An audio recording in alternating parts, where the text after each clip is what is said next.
Je suis Rosalind Carter, femme de Jimmy Carter, 39 président des États-Unis.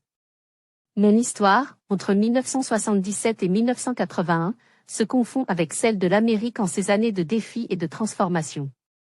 En tant que première dame, j'ai voulu redéfinir ce rôle en m'impliquant activement dans des causes qui me tenaient à cœur et en épaulant mon mari dans sa mission présidentielle.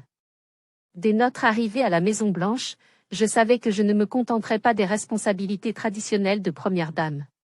J'étais déterminée à être une partenaire active dans le travail de Jimmy. Ensemble, nous avions fait campagne sur l'idée de rétablir la confiance des citoyens en leur gouvernement après les tumultes du scandale du Watergate. Mon objectif était de m'assurer que ma position puisse aussi servir à des fins concrètes et significatives. Pendant ces 4 années, je me suis particulièrement investie dans la défense de la santé mentale, une cause qui m'avait marqué profondément bien avant notre arrivée à Washington.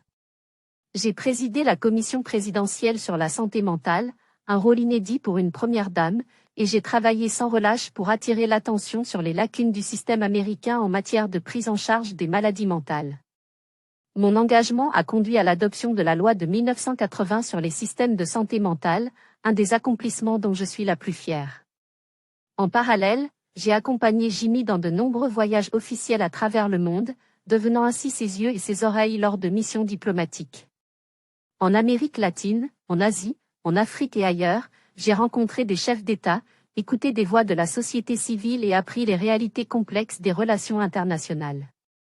Ces expériences ont renforcé ma conviction que les droits humains doivent être au cœur de toute politique étrangère.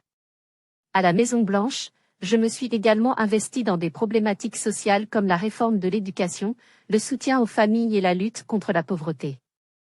Ces causes me tenaient à cœur car je savais, en tant que fille d'une famille modeste de Géorgie, combien il était essentiel de créer des opportunités pour tous. Je me suis efforcée de faire entendre les besoins des plus vulnérables, en particulier les femmes et les enfants. Être première dame n'était pas toujours simple. Les critiques n'étaient pas rares, surtout parce que je m'écartais parfois des attentes traditionnelles. Certains voyaient d'un mauvais œil mon implication dans des dossiers politiques ou ma proximité avec le bureau du président.